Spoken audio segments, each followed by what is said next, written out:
Part 2, my friends. Welcome back to the big show. We're back here with Alfred North Whitehead. You know what we're doing? What we're doing is we are looking at the future through the eyes of a philosopher in the past. And it is so intriguing and beautiful. An amazing journey, all through the eyes of the past. I gotta tell you, there's really something to reading these older books that are not fiction, and they're not science fiction, and they're really not literature. They are the dialogues, the papers, the written correspondences of people of the past. There's something so visceral about it, and I hope all of you are getting a chance to get out of this what I get out of it. Let's dive right back in here, and you can actually, hopefully, you can get a sense of what I have been getting a sense of. And again, these are just the dialogues of Alfred North Whitehead, and they were taken or written down over the course of about 20 years or 30 years. So let's jump right back into it here. Again, I'm going to just kind of go through some excerpts that I've highlighted, stopping every now and then to give you a sense of what I think about it, and hopefully allowing you a few moments to do a little mental exercise with me and see what you think about it. Okay, so that being said, let's jump right back in here.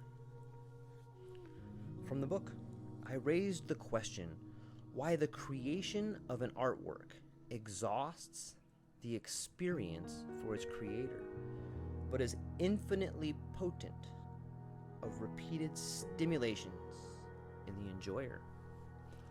Perhaps, he said, it is because all human effort is directed towards the achievement of an end, whether it is satisfied or not, and the artist's end, although never quite the result he hoped for, is largely attained, and therefore finished for him. The point at which he ends is where the enjoyer begins. That's an interesting way to look at it, don't you think?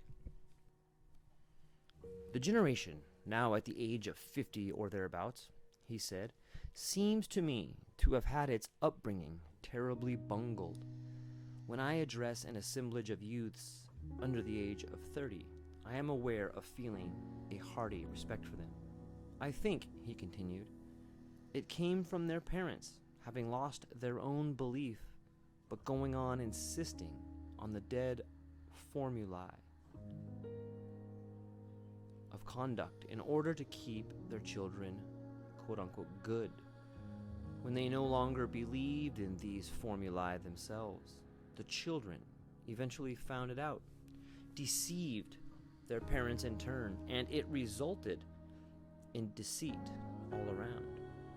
They knew their old religion was empty, but were not honest with themselves, nor with their children about it. Their children in those years between 18 and 24, when one is experiencing for the first time vital necessities, emotional and physical, were left in total ignorance of the social consequences of certain types of conduct. I think that's really relevant today. I know that when I was growing up, there were certain ideas and certain conceptions of how life should be done that weren't necessarily true, and those do in fact lead to social consequences.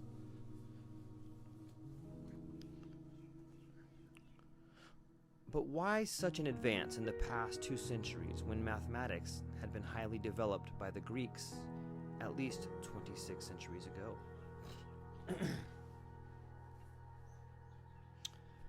This is an interesting part.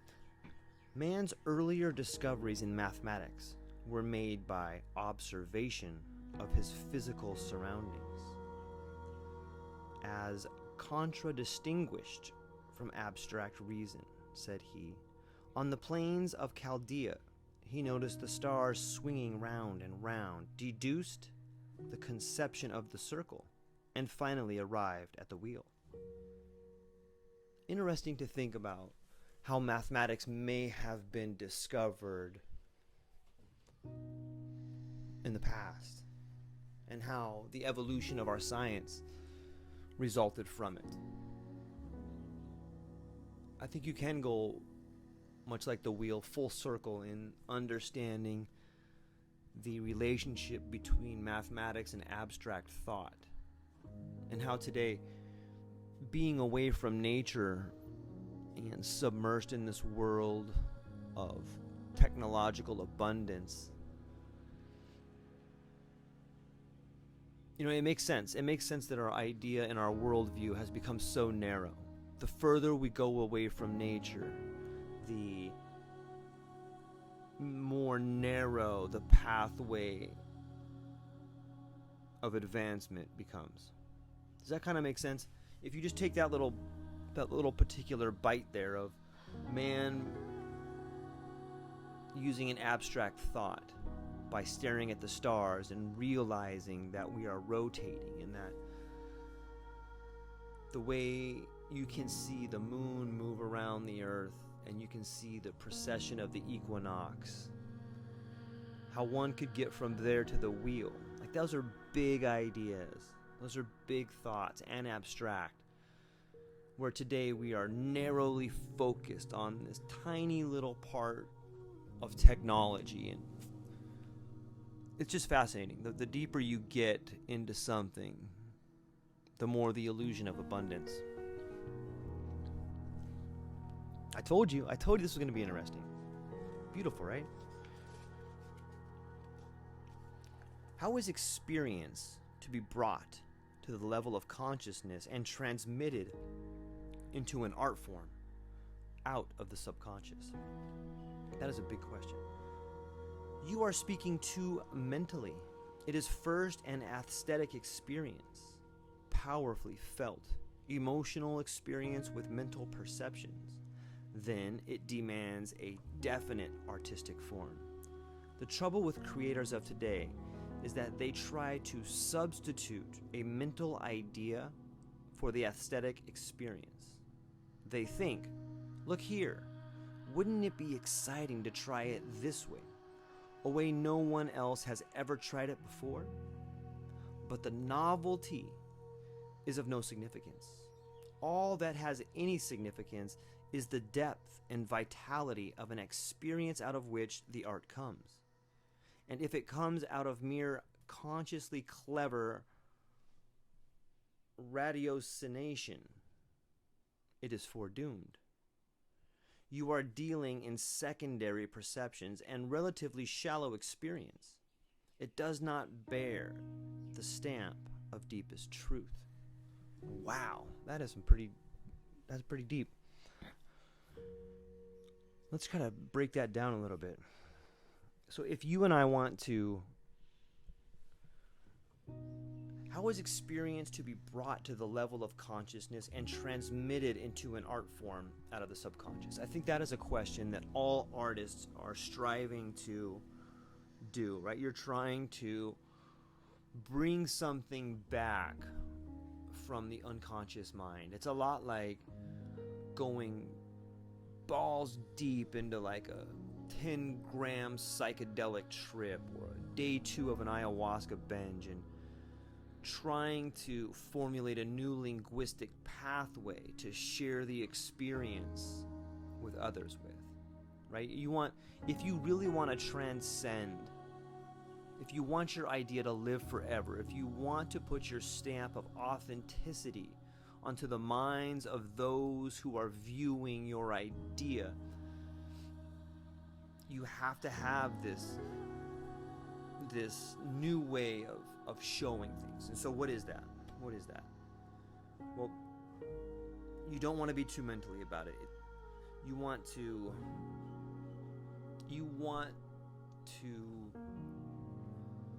invoke a feeling in someone else.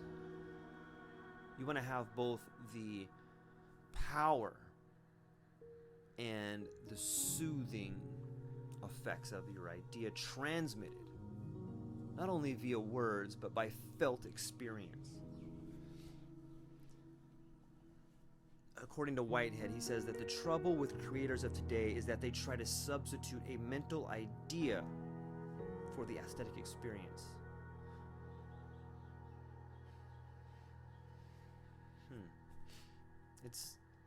It's something to think about. If you are an artist, if you are someone who wants to change the world, then you're going to need to grapple with that in your own way.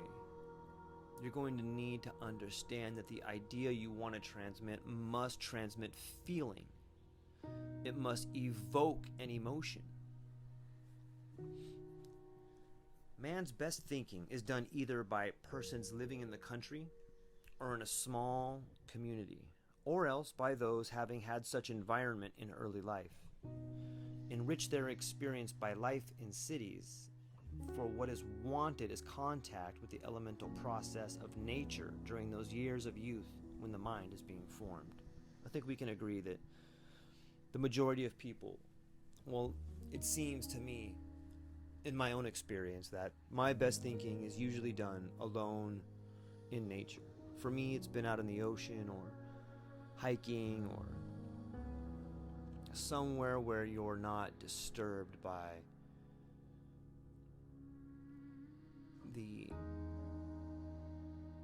the unnatural noise of mankind.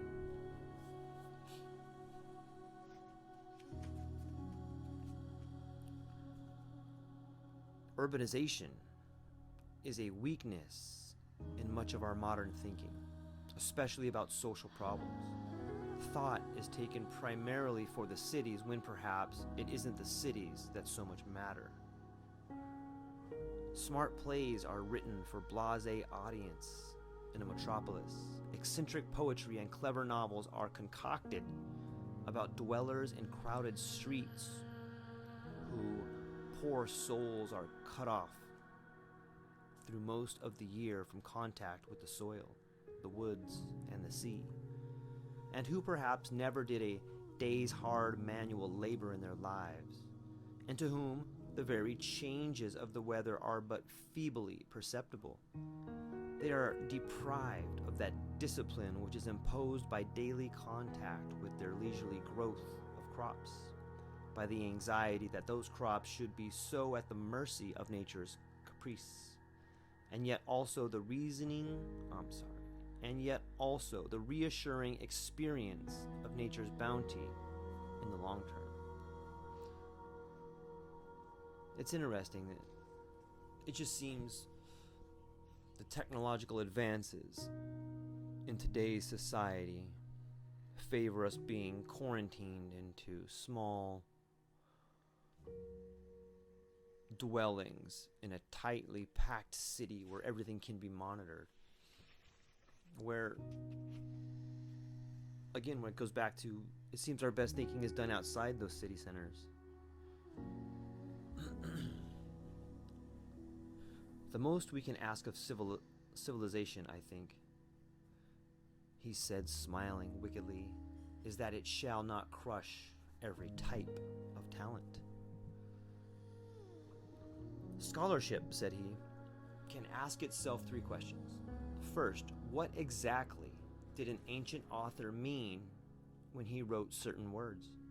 And what exactly did those words mean to his contemporaries? That is what scholarship was doing pretty much throughout the 19th century.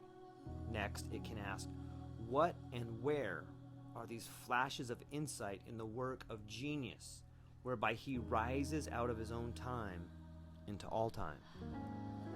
Such flashes are always anachronistic, in the sense that they are timeless. And this is a realm in which scholars do not much move, and where scholarship rarely finds itself at home. And finally, how can we perpetuate and propagate these rare flashes of genius in which humanity, as nowhere else, has risen above itself? That's pretty deep there, I believe. What do you guys think? How can we perpetuate and propagate flashes of genius?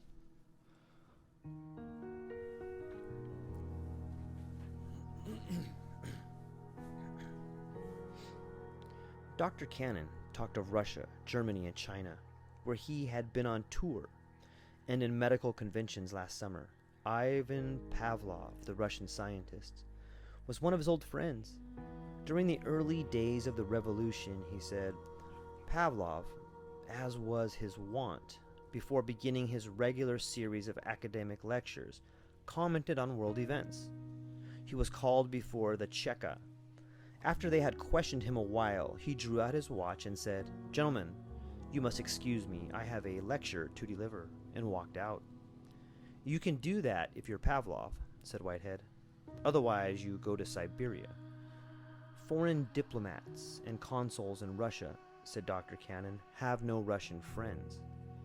The Russians dare not be seen talking with foreign officials. A British consul in Leningrad, who cultivates gypsy lore, was rejoiced at the prospect of going there because the Russian authority on gypsies lives and teaches in that city. But in 2 years he has not been able to meet him. Friends of the Pavlovs, a young scientist and his wife, were arrested by the Cheka while their little boy, a 7-year-old, was asleep, and they were jailed separately incommunicado. The consigliere saw them being taken away and notified the Pavlovs, who took the child. By acting through Moscow, they obtained the release of the parents a week later, but the woman was shattered and probably will never recover. The boy is of necessity being brought up in the utterly abnormal atmosphere, goes guarded to school, and can have no playmates. The hounding of scholars, said Whitehead, is one of the symptoms of social decay. It keeps cropping out in Western Europe as well. The dread must be always upon them. It is, said Dr. Cannon, and they bring it with them. When Pavlov visited me here in Cambridge, it was a sultry day in July. My family was in New Hampshire, and I took him down to Harvard Square. But where is your watchman, he asked. I have none. Your house will be robbed. Oh, I don't think so. Then seeing my old Ford car in the backyard, he said, but your beautiful car will surely be stolen. Oh, no. No? Then how superior is the morality of Boston to New York? I think that's relevant today. As of today, November 18th, 2020, you could make the argument that the censorship that we see in social media is a lot like the censorship, the beginning of communism in times before. Nowhere near is it as violent or as brutal as taking away kids from families. But I think it's a start. I mean, if you look at the way YouTube or Facebook or Google, if you look at the China model with a social credit score, not being able to say things about certain types of government officials or talk about the coronavirus being a fake or a fraud and just an attempt to condition people, all that gets taken off of the internet. You know, it is in fact a great social experiment being pushed on the people right now, and it's working. It's working. I have people in my family that won't even go outside because they believe this invisible virus is going to kill them and all of humanity. And I would argue that the coronavirus is mainly spread through television, which, you know, can be a drug. It can be a brutal form of social control.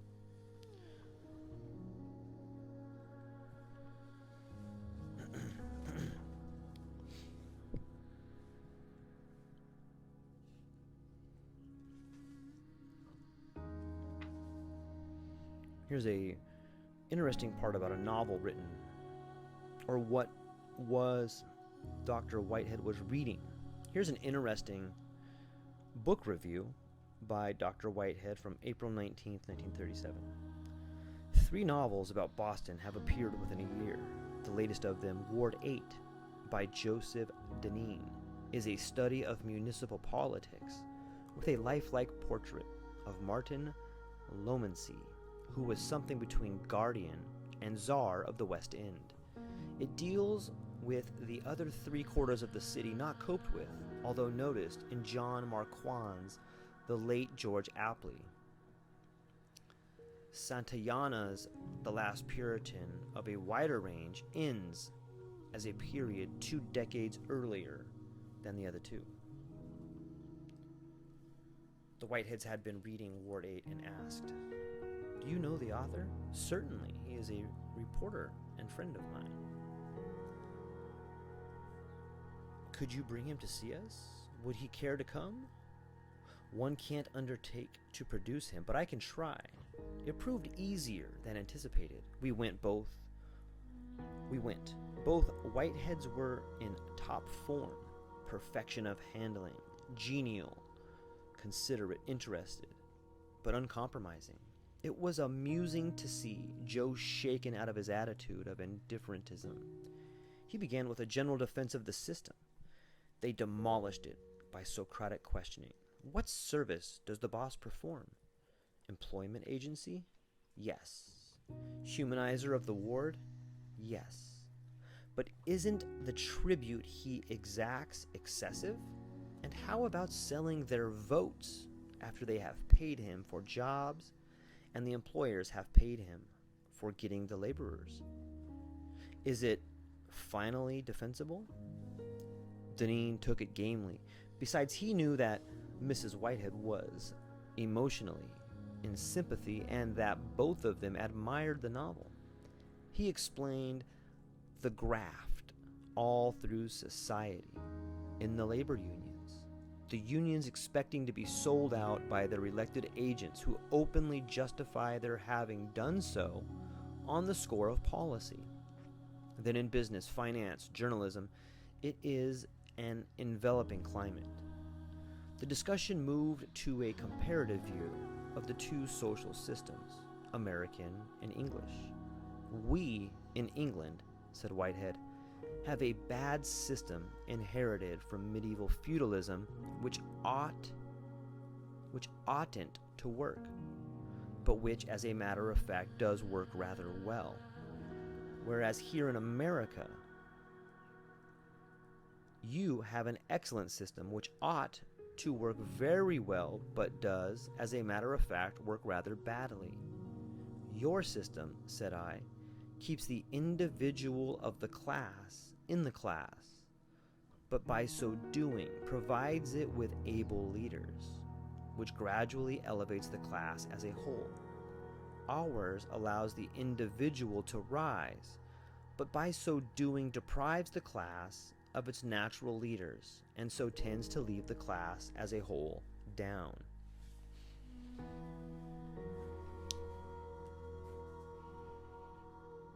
That's a fascinating point. I think we covered that one a little bit in the first edition of Alfred North Whitehead.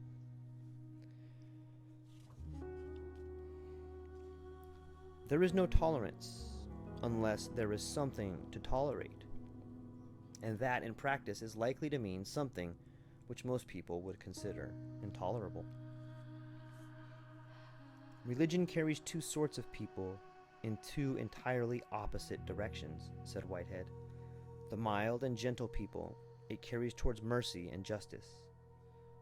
The persecuting people it carries into fiendish, sadistic cruelty.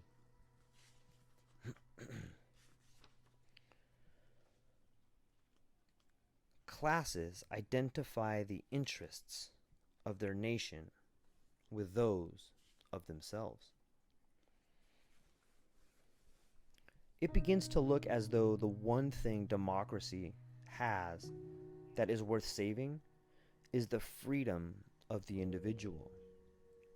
I would say, remarked Whitehead, the freedom of the individual is one, but your knowledge of history will remind you that there has always been misery at the bottom of society. In the ancient world, slavery. In the medieval world, serfdom.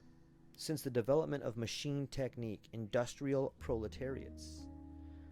our own age is the first time when, if this machine production is sensibly organized, there need be no material want. Russia has relieved the suffering of the masses at the price of the individual's liberty.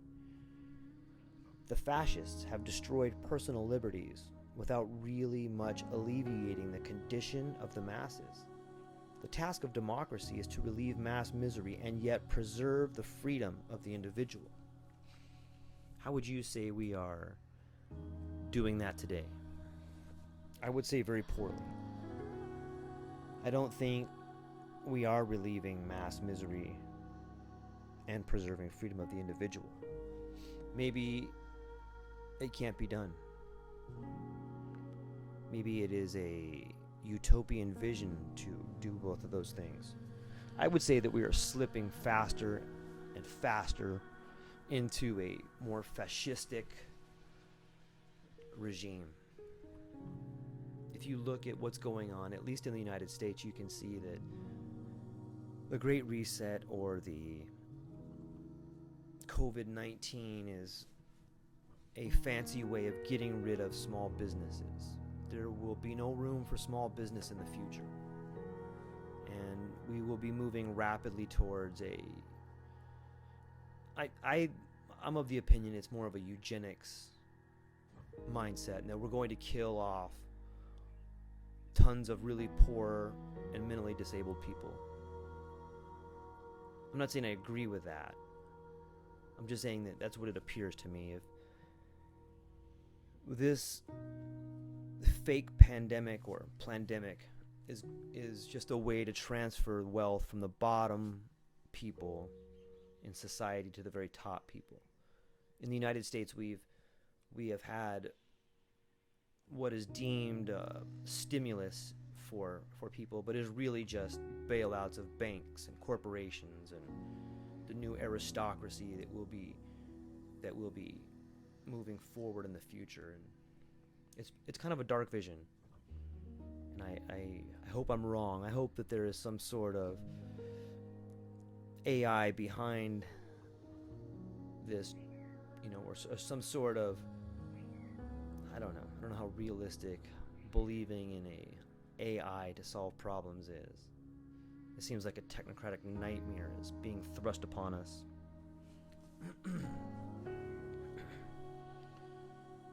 Struggle, ambition, heroic energy, these are noble, as potentially noble as anything in man.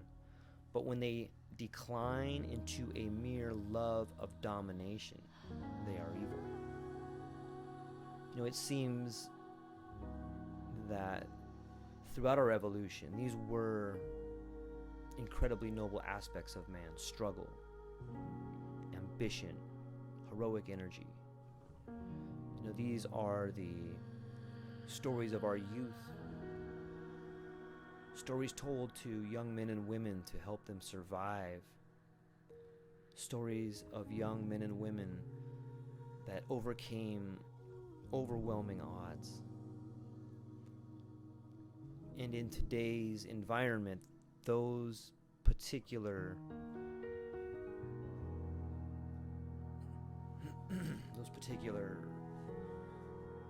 ideologies or those particular traits are used not to overcome adversity, but to enrich, to underscore material gain regardless of the outcome. We're not fighting dragons. We are fighting weaker people to steal all their resources in the name of profit.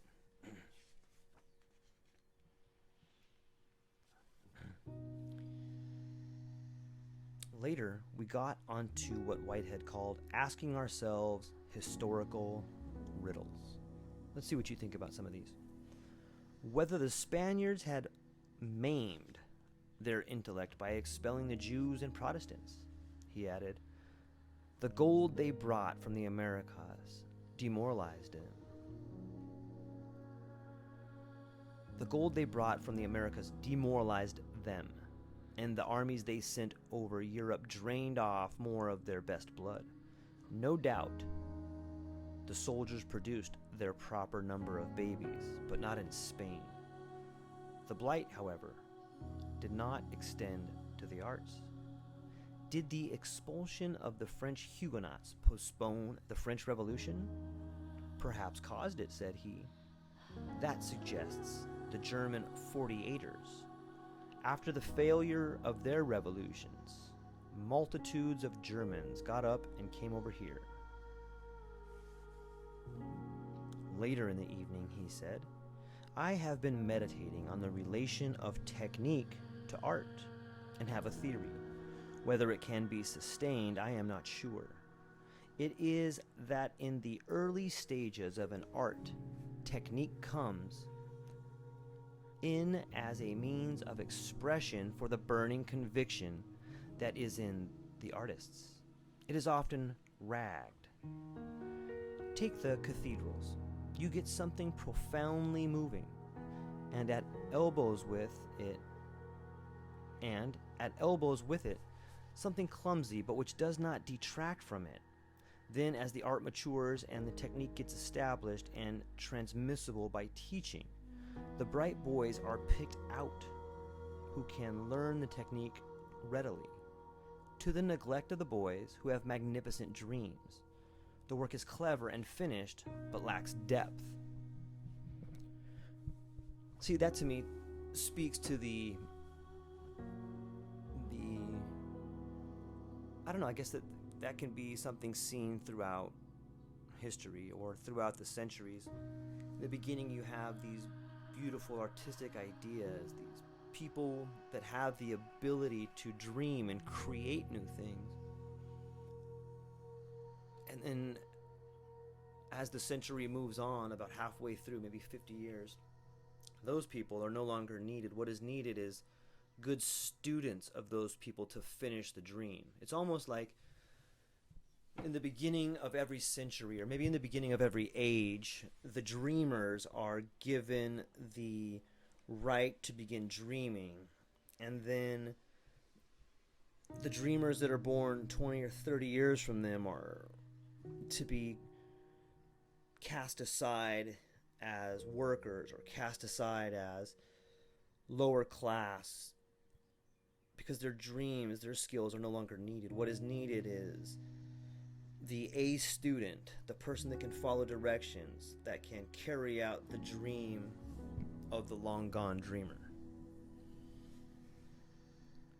I think it kind of harkens back to system versus experience.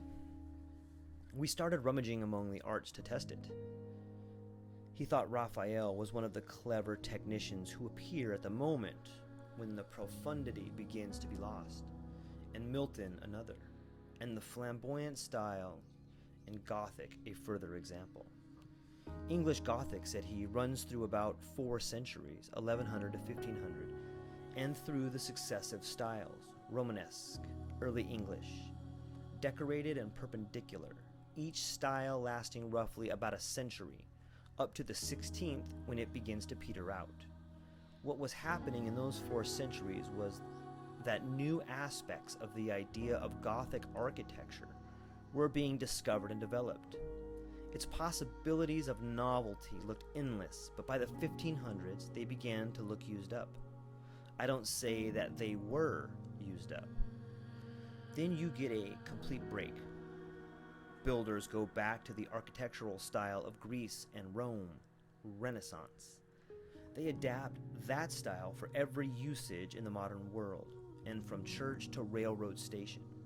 So that in London you get, instead of a Gothic abbey, St. Paul's Cathedral, and in New York and Pennsylvania, railroad station, which is modeled after the baths of Caracalla in Rome. We tried this theory on the art of Greek tragedy, and sure enough, here was the same life cycle. Aeschylus has burning moral convictions. His technique in the Persians is little more than that of a cantata or an oratorio. but in the Agamemnon, it is highly advanced. In the extant plays of Sophocles, you have the balance of a middle period. There is still strong conviction. The ideas are expressed with tremendous force, and at the same time with a technical mastery which releases their power to the full. In this group are the Antigone and the two Oedipus plays. By the time Euripides arrives, technique is so well understood that it can be juggled. But while there is still strong conviction and the ideas are powerful, the spirit is one of skeptical criticism. We found that what we were discussing in terms of techniques were the life cycles of art forms. Such cycles can be traced in Greek sculpture, in Renaissance painting, and in modern music, beginning 3 centuries ago and coming on down to the 20th, when the technique of symphonic orchestration is so well understood that it can now be taught to the bright boys. Some of these bright boys, Whitehead's theory had let in a flood of light, put on dazzling shows of technical fireworks, brilliant flashes and bangs. They can astonish the natives with previously unheard of combinations of sounds, can shock the daylights out of the old folks by using the naughty 4-letter words of harmonic dissonance and atonality. But believing in nothing, they have nothing to say, and the once powerful idea is stone dead. Yet it may have a resurrection, cautioned Whitehead. There are ideas which have lain in the tombs for centuries, then rising again have revolutionized human society. Some boy who is more than merely bright gets hold of an idea which has long been supposed to be dead, and it comes to life in his hands. For when a young man is all in a glow over the discovery of a great idea, it is not so much the particular idea he has discovered that is important, as it is glow over it. There you have the sense of adventure, of newness. The old idea has been seen freshly in some new aspect. For the vitality of thought is in adventure. Ideas won't keep. Something must be done about them. When the idea is new, its custodians have fervor, live for it, and if need be, die for it. Their inheritors receive the idea, perhaps now strong and successful, but without inheriting the fervor, so the idea settles down to a comfortable middle age, turns senile and dies. But the institutions organized around it do not stop. They go on by sheer force of acquired momentum, or like the dead knight borne along on his horse. Interesting, right?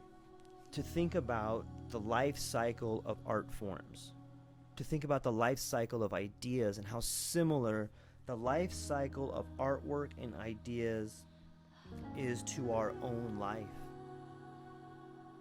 You could think of yourself as an idea, the idea of George Monty, the idea of enter your name here.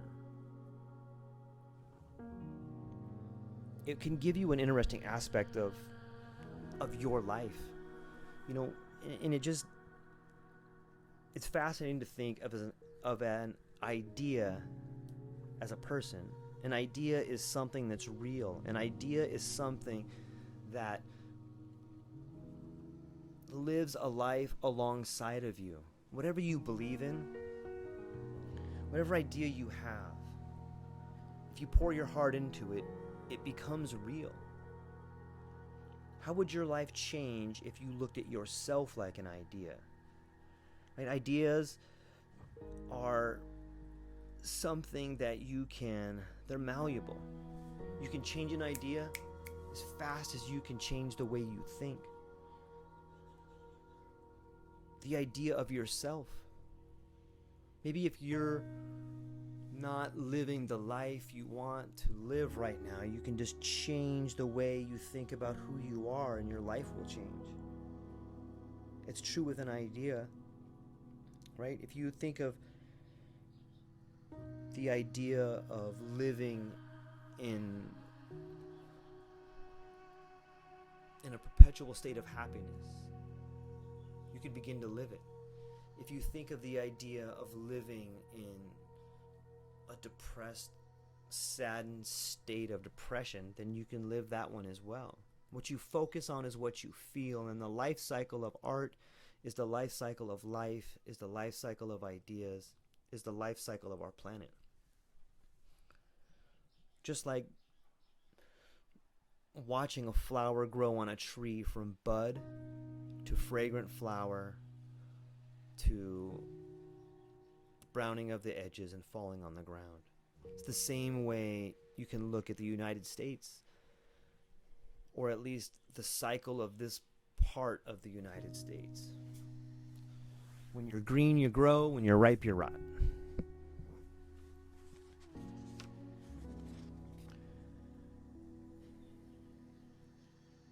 When I first lectured in American colleges, said Whitehead, roughly from 1924 to 1929, in those 5 years, I soon saw, if I used a quotation from the Bible, that not one of my students had ever read it, ever intended to, or had the idea what I was talking about.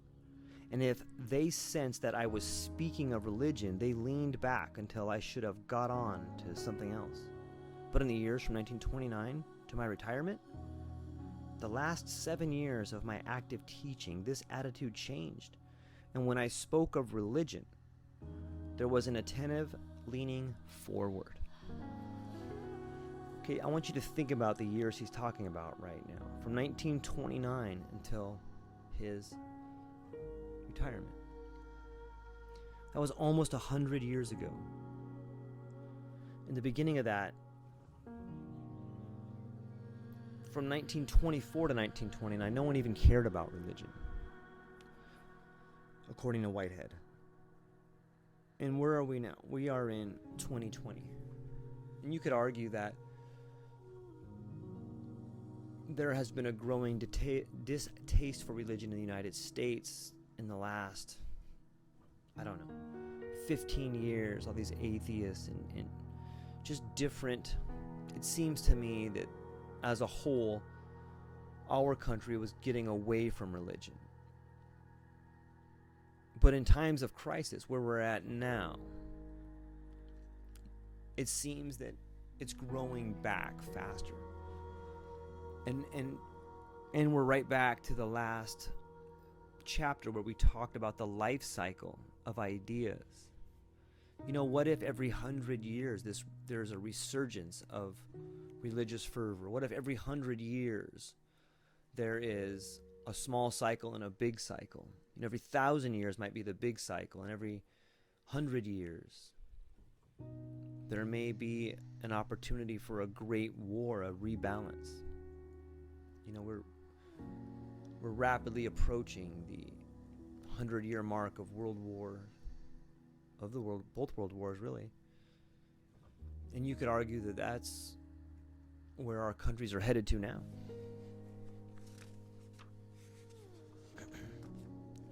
From here, the discussion detoured to a discussion of crusading zeal, and Whitehead remarked of professional crusaders that their old age is likely to be a melancholy affair. They go from cause to cause. Where precisely should a man's crusading zeal abate, I asked, when his blood cools? With the professionals, said he, it never does. Your spirited vindication of the Jews in the Atlantic prompts me to ask why they are, as you have remarked, so often unpopular. They are acute, and their acuteness often takes a form which excites envy, namely, the form of doing well in trade. It is not always depth. In picking men, you must guard against the brilliancy of the young Jew. They mature at 19 or 20 and can seem dazzling, but they do not always fulfill the expectations of them based on their superiority to others at that age. Furthermore, added Mrs. Whitehead, they have not had the experience of ruling other peoples, or even a state of their own. That gives them, said he, a certain helpful preoccupation with the ideal. They are singularly deficient in humor, or were till they lived among the Europeans. The Bible is quite humorless. After their tragedies, they never seem to have a farce by Aristophanes. Situated as they were between military empires, perhaps there was nothing to laugh about. The Jew is naturally melancholy, said Whitehead, and they don't get credit for their enormous achievement, the influence they have had on the development of Europe. Allowing for 3 centuries to get going, the Bible has been a bestseller for 1,500 years, and is still. But the Jews get no credit for having produced the most influential book on earth because they insisted that every word of it had been dictated by God. That's kind of funny.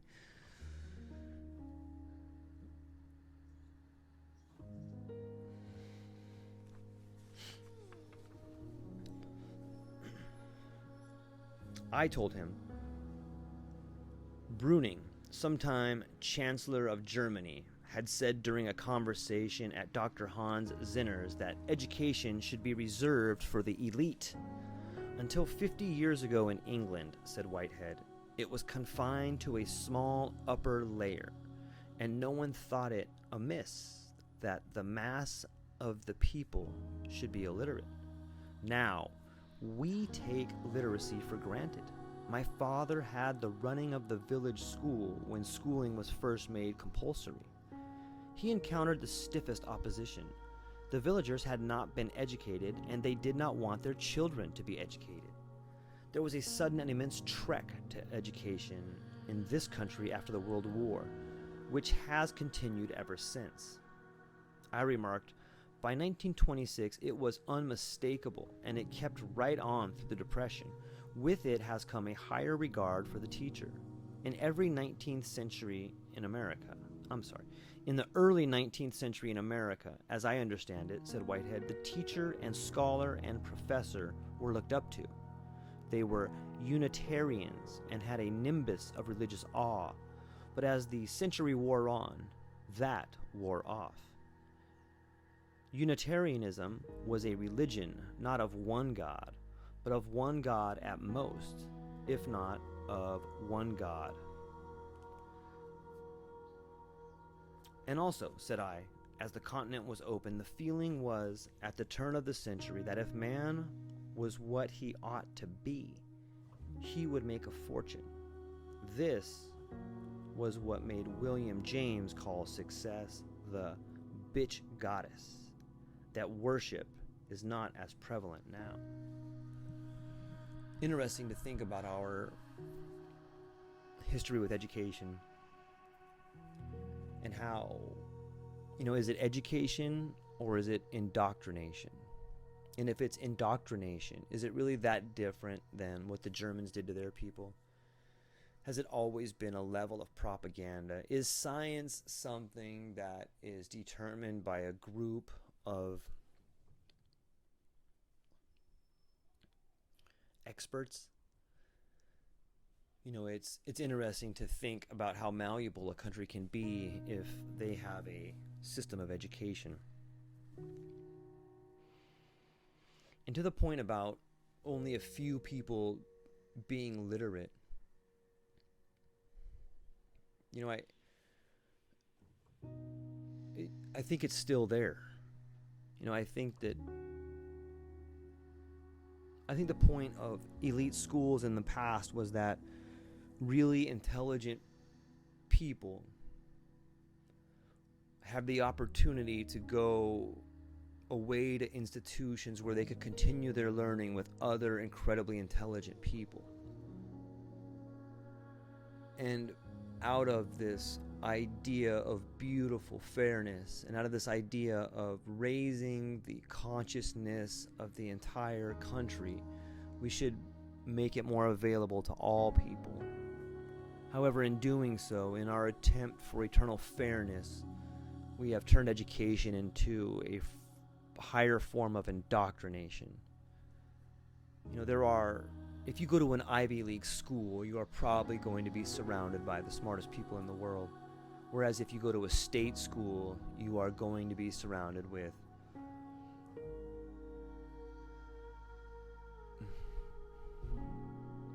the people you would normally be surrounded with wherever you live.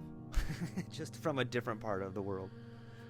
Doesn't mean that people that don't go to an Ivy League school can't be brilliant in other areas, because they surely can, and in fact may have a better all-around education than like a highly educated weirdo that just can only play guitar and talk about robotics.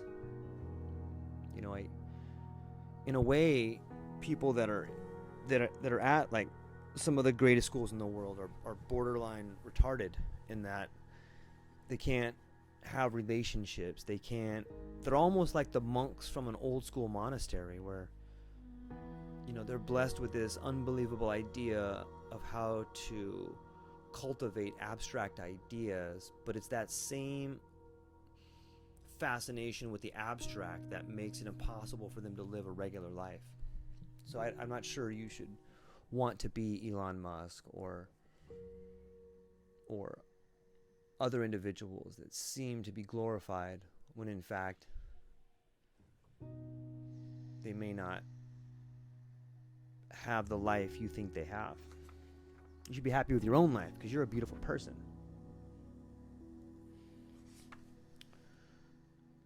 A paragraph in Whitehead's Appeal to Sanity prompted me to ask again if any state had ever permitted adequate expression to the creative impulses of man. Time and again, we see the heads of states themselves, humane men, acting on behalf not of society's creative impulse, but its possessive instincts. Herbert Hoover, a Quaker, fed milk to Belgian babies.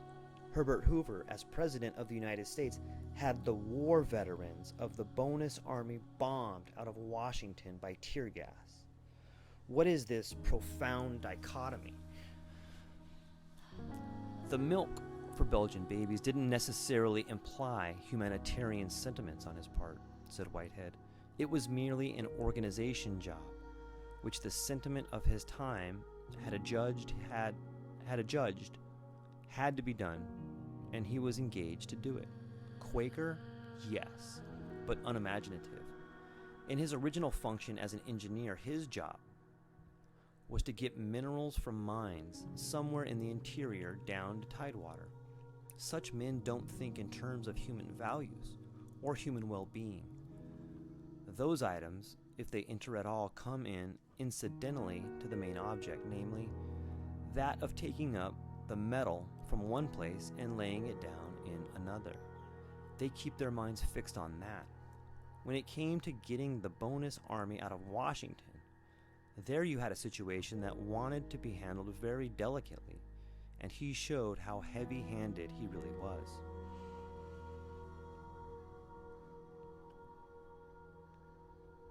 Then let me cite another instance. In 1914, we had an incident with Mexico.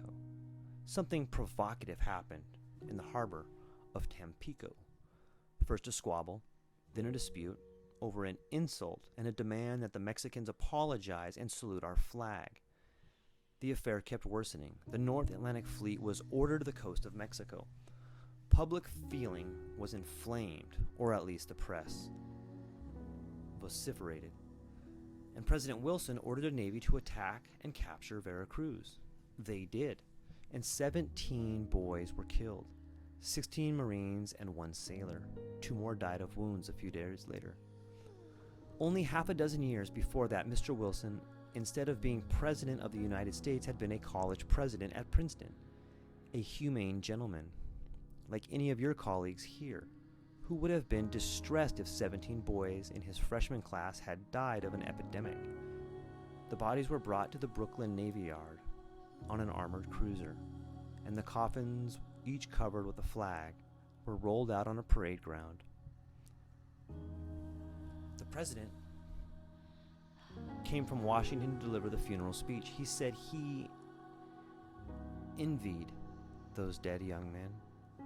It was Wilson, the official, who had given the order for them to attack. It was Wilson, the man who had to look at the 17 coffins. Remember, this was in May 1914, and next to no one foresaw the World War. Our world hadn't then been calloused by years of mass slaughter. Such events were still felt normally. And Mr. Wilson was heartbroken. My point is that as president, he was required to act on behalf of collective property interests in a manner which, as a man, he never would have entertained. Only a part of the man was acting as president, because only a part of man is organized in the state. Whitehead replied that inside the state men pursue numerous corporate enterprises which do express other aspects of their natures: educational, charitable, creative, artistic, social, and that perhaps the function of the state thus far is to provide conditions of sufficient tranquility within which those more varied forms of activity can proceed. Already many of them, such as science and education, are international and supervene the state boundaries. What he had said in his appeal to sanity was, each human being is a more complex structure than any social system to which he belongs. Any particular community life touches only part of the nature of each civilized man. If the man is wholly subordinated to the common life, he is dwarfed.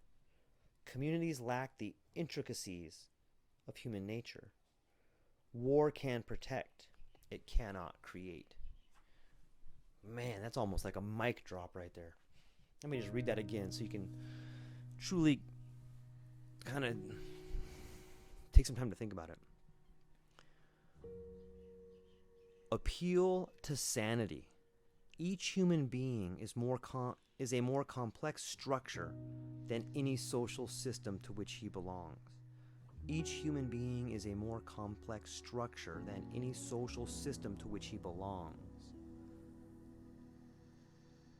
Just take a minute to mow it over. I know, it's deep. Each human being is a more complex structure than any social system to which he belongs. Any particular community life touches only part of the nature of each civilized man. If the man is wholly subordinated to the common life, he is dwarfed. Communities lack the intricacies of human nature. War can protect, it cannot create. The task of government is not to satisfy everybody, but at least to satisfy somebody. If it satisfies one reasonably influential class, or perhaps two, they will try to keep it in power. And the more classes it can satisfy, the solider it will become. Civilization doesn't break up when only one major activity or two go awry. But in our age, economics have swollen into these huge corporate enterprises, which bring a new form of oppression that wants coping with. And nationalism has got out of hand, and religious faith has gone to pieces. And between the lot of them, our civilization does seem to be in a bad way. Pretty fascinating, right? It blows my mind to think about how much of this is still relevant today. Just that last paragraph that talks about our government not being able to satisfy, and doesn't need to satisfy large groups. It needs to satisfy two groups, and that's enough. But I think the most relevant part of this last paragraph is how our age of economics has swollen these huge corporate megaliths like Amazon or Walmart or Google, and how there's no religion. It's like the absence of the religion plus the pure power and greed and just uncaring hatred for people not making profit, for not caring about how productive you can be. Like, it seems like production has taken the place of religion, and that people in boardrooms no longer see working people or no longer see people below them as people, but in fact cogs and numbers. And if the people in boardrooms could see the people that work at their companies as human beings instead of a number, instead of being so far removed from the people that accomplish their dreams of profit, then if they could see those people as people, the world would be better. And I think that there is a visceral hatred for people in boardrooms trying to squeeze productivity out of people they don't know. And that when you do that, when you see people as numbers and you treat them like cogs in a wheel, that the level of anger and the level of just pure unadulterated hatred, if that hatred is culminated and aimed at the very people at the top, those people at the top, they're in for a huge problem. And they should be scared. I think that's why you see a lot of billionaires hiding and running, and people in boardrooms running, and that they should be afraid. I mean, if you look at the French Revolution, that's nothing compared to what the world of underclass people could do to people in positions of authority and power. Like the level of barbarism, the level of just pure anger and hatred, like that. I fear that that's going to be pointed not only at the people in the boardrooms, but at their families and the generations of their families to come. Like there is a real undercurrent of animosity coming for the people who can't see other people as humans. I hope somebody in power listens to this, because you should be going out of your way to change the ways in which you look at the world. Well, my friends, I think that's good for this episode of Alfred North Whitehead. It's got some good stuff in there, right? I hope you take a few minutes to go over it, and I hope you maybe take a few moments to see how relevant some of this is today, and to understand, if you want to know the future, you should look to the past. That's all we got, my friends. Aloha.